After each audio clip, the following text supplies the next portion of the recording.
Tonight signifies a change in our approach to COVID-19 updates. Over the course of the next 4 or so council meetings, we're actually going to be bringing you a number of different outside presenters, focusing on giving you their firsthand experience on how this pandemic has impacted their business and their entity and how they're responding. So tonight is 2 small business owners. On the 16th, we'll have a representative from the county and our own Sana Kendall to talk to you about employment services and workforce development, and we'll be providing some data on the latest and greatest as it relates to unemployment. On the 21st of July, we'll be asking the educational institutions, including CSU, Front Range Community College, and PSD, if possible, all to come and present. And then on the 4th of August, we'll be switching over to some of our larger retailers like grocers, Home Depot, and so forth. So tonight you're going to get to hear from Steve Taylor, who is owner of Hot Corner Concepts. He's a restaurateur who operates Austin's, Moot House, Big Al's, and Comet Chicken. And he'll share his perspective as a restaurateur with you, as well as some of the work he's doing around providing meals to community members, furloughed staff, and frontline workers. Our other presenter tonight is Amy Goodhart-Kepsell. She is owner of Magpie's Boutique and Studio, and she will share her perspective as a small, locally owned retailer, as well as talk about some of the work she's been doing to produce and sell cloth face masks. So with that, Steve, if you are available, would you please go ahead and give us your perspective? Hi, I'm Steve Taylor, and as Josh said, I own Hot Corner Concepts. To say it's been chaotic 3 months would be an understatement, but it's been chaotic for all of us. In mid-March, I closed all 5 of our restaurants, laid off 200 of our 235 staff people, and we consolidated perishables and food in the freezers and hunkered down. And I'm delighted to tell you that today we have 4 of our 5 restaurants open. We're doing carry-out, delivery, and limited dine-in seating. When we first started with carry-out and delivery, we were doing about 30%, maybe 25% of our previous year's sales out of our full-service restaurants. Our quick-serve restaurants, Big Al's and Comet Chicken, because they were set up for that prior to the virus, we're doing about 70%. Today, with dining inside at 30% and an additional amount of dining outside to match up with that up to 60%, we're doing about 65% of previous same month business, which is good. There's a lot of bumps in the road ahead of us, and we know them clearly. I mean, right now, cost for products in some cases is twice what it was same time last year. We've never seen higher prices for ground beef, pork. We're having supply issues. Vendors are having to short us products because there's kinks in the supply line as people are coming back on. Bringing staff back to work, I'm really pleased.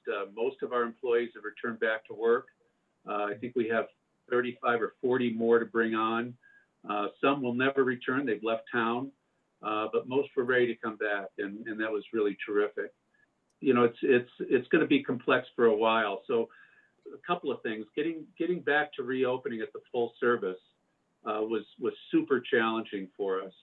There were requirements that seemed to change almost daily from the state, from the county, and understandably, it was a chaotic time. And when we finally understood what the capacity requirements were going to be and what our ability to expand outdoor seating, we had to modify liquor licenses. And people in my industry, the whole concept of going through that process was daunting because there's a lot of steps. There's a great deal of time that has to go into it, but that wasn't our experience. What happened was the city stepped up the process, and particularly at the city clerk's office with Amy Jensen, I can't even begin to imagine what the mountain of paperwork looked like for them, as practically every restaurant in town filed for a modification of premises to be able to expand their outdoor seating into a sidewalk or a parking lot or whatever. But Amy even worked on Saturday, and we were seeing that. In my experience, was terrific.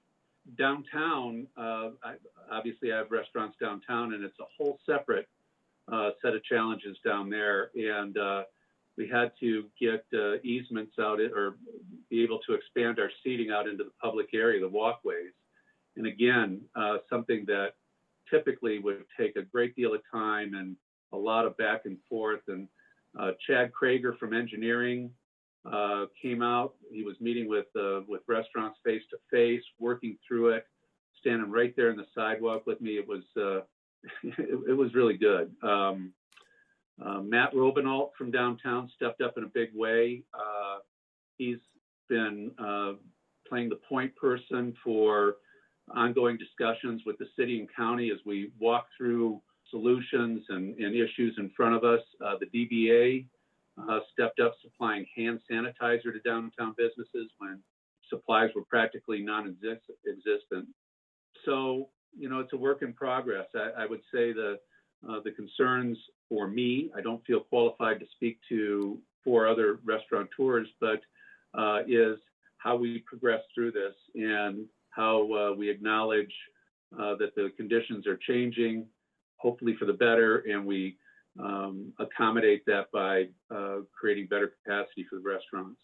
So that's kind of the business side of what I was doing.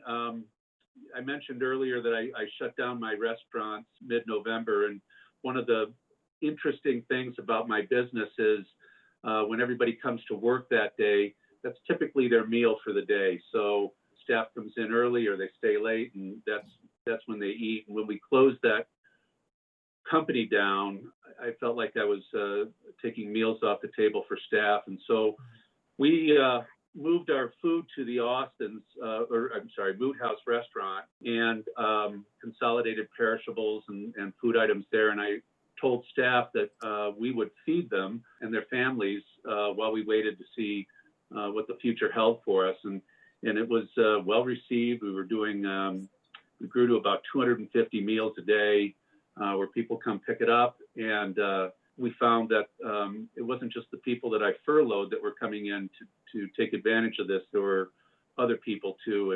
And I got concerned about my ability to do this on my own. And so word got out, and I was approached by a potential funding partner. And through our conversations, we determined that we could expand the program that I was doing out of the back door to look a little more like one that was happening in Denver at the time. And the goal was to help people with food insecurity, but also to activate restaurants that were closed. And one of the big fears that everybody had was that we were going to lose our greatest resources, our staff. People were going to leave, and if we didn't have employment for them, that was going to be at risk. And so we tossed this around and came up with a program. It's called Feeding Fort Collins, and we provide meals to at-risk families, and we reactivate closed restaurants. And we reactivate them by purchasing meals from them at absolute cost. The cost is kind of it's food cost, packaging, labor, utilities, but it was truly a lifeline to some of these restaurants. Currently, we have 6 restaurants that have joined the Mood House as partners. I'll share their names with you. They're DC Oaks, Cooper Smiths, Rio, Rare, Rainbow, Little on Mountain. The support from the community has been amazing. We solicited and signed up delivery partners that volunteered their trucks and staff. New Belgium, Odell Brewing, Matt Robinault again with the DDA. The Midtown Bid contacted me and volunteered to provide a truck. We didn't need it at the time, but we may in the future. Mike Dellenbaugh stepped up and offered the truck, and the bid was going to help out with gas and a crew to drive it. CSU has loaned us restaurant equipment to some of the restaurants that didn't have the capacity to do the meals.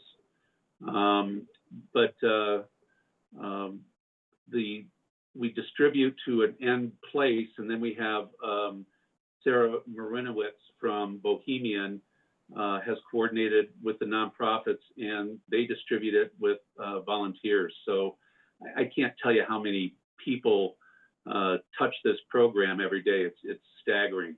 And our funding partner is the Bohemian Foundation, and they're the backbone of the enterprise. They've provided funding and leadership in an extraordinary way. I'd say they're the perfect combination of compassion and capacity. That they've really stepped up. So we produced these 7 restaurants, did 9,000 meals, delivered 9,000 meals last week. And since we began the program and rolled everything up, we've, as a group, have produced and delivered over 51,000 meals to the community here. And I think it's important to tell you this story because these are all people that were remarkably affected by this, and given the opportunity, willingly and unselfishly all stepped up to be part of this program. So there you have it. Thank you so much, Steve, for that. But now I'd like to turn it over to Amy Kepsell from Magpie's Boutique and Studio. Welcome, Amy. Hi. I'm going to take advantage of the video and the voice. So can you hear me all right? Yes. Okay, great. Like Josh said, my name is Amy. I own Magpies, which is on South Mason, sort of catty corner from Target.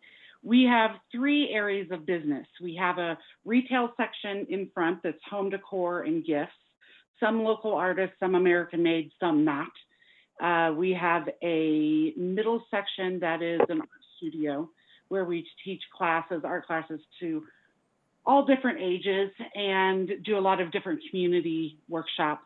And then the very back is a vintage shop called The Nest. So we really had 3 different sort of areas of concern when this all came down the river in March. Our primary mission as a company is making sure that we have a really kind of safe gathering space for predominantly women to be able to come in and, be themselves and take off their Facebook face and, visit with one another. And I think the virus affected us in a lot of different ways. The first way is that, of course, we had to close. So it really, shocked our retail sales, and we had to figure out a way to adapt to that. We had a spring break filled with classes from open to close every day. Those all got canceled. And, of course, we didn't have the sales in the back. So it really made us stop and think, wow, how can we serve our customers' needs, because the needs are changing, by the minute. The first shift was really to think, okay, we've got all these moms.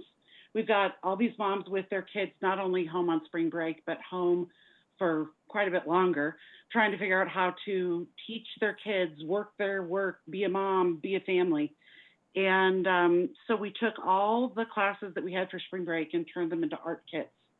So people were able to go online, purchase art kits. They were anything from, melted crayon art to things that were maybe a little bit more sophisticated than that. There were probably 15 kits to begin with. And that was a huge hit because I think everyone was scrambling to figure out a way to not only take up time with their kids, but to do something really good with their kids and sort of make it a part of their education. All of those, like I said, were available online. They could pick them up. We had, we were wearing masks to some extent at that point, but it wasn't crazy yet. The second bump that really helped us was the minute, I think it was a Friday or Saturday, when the mask rules came out. And Saturday morning, we immediately put up a place on our website where people could order the cotton masks. And we sold a lot really, really fast. To date, we've made more than 1,400. We've donated more than 400. And that was really good for us. We have a really big base of volunteers that come and help at the store, and also have employees. But it was great. People saw that we were doing masks, and they brought fabric and elastic, and they offered to sew, and that felt like a really good thing, not only for our business but for our community. And then, we continue to do the art kits. They've evolved quite a bit. We've got some that we're doing for older kids and adults. So I really think that the way we've survived, it's sort of what Steve said. Like we've had to adapt and think about, how people's needs have changed, and really addressing, what their struggle may be now versus 2 months ago, or in 2 months or 3 months versus now. So we're trying to stay ahead of that curve. A couple of the things that we're thinking about doing is trying to collaborate more with other local businesses, restaurants for sure, but we're talking about doing family sort of date kits. So maybe they would get a gift certificate for rolls from Neo My Bakery or some local bakery in town. There would be an art kit for an outdoor activity like, yard Yahtzee or the corn throwing game. Can't think of the name. And then, maybe we'd have a dinner gift certificate for takeout or drive-in tickets. We're really trying to go, okay, what can we do that's super outside the box that will not only serve Fort Collins as a community, but will also help small businesses collaborate. So we're thinking about doing some sort of something for the 4th of July that would be a family picnic where, people would be far apart, but they would, be able to see one another. So we've done okay. It's a scary time. We wonder what's going to happen in the next few months, but we've done okay by sort of thinking outside the box. So if we could use anything, it would be, I think all of us, really small businesses, could use some help in figuring out how to collaborate. I'm sure Steve can tell you, I feel like I'm working harder than I've ever worked in my life. It is a little bit less money, but we're working our tails off, and it helps to have volunteers or new and creative people saying, hey, how about this? So if there's any help I think that you all could give us, it would be maybe to get people coordinated in think tanks of how we can really go about this and look at this from a different angle. So I appreciate you having me. That's awesome.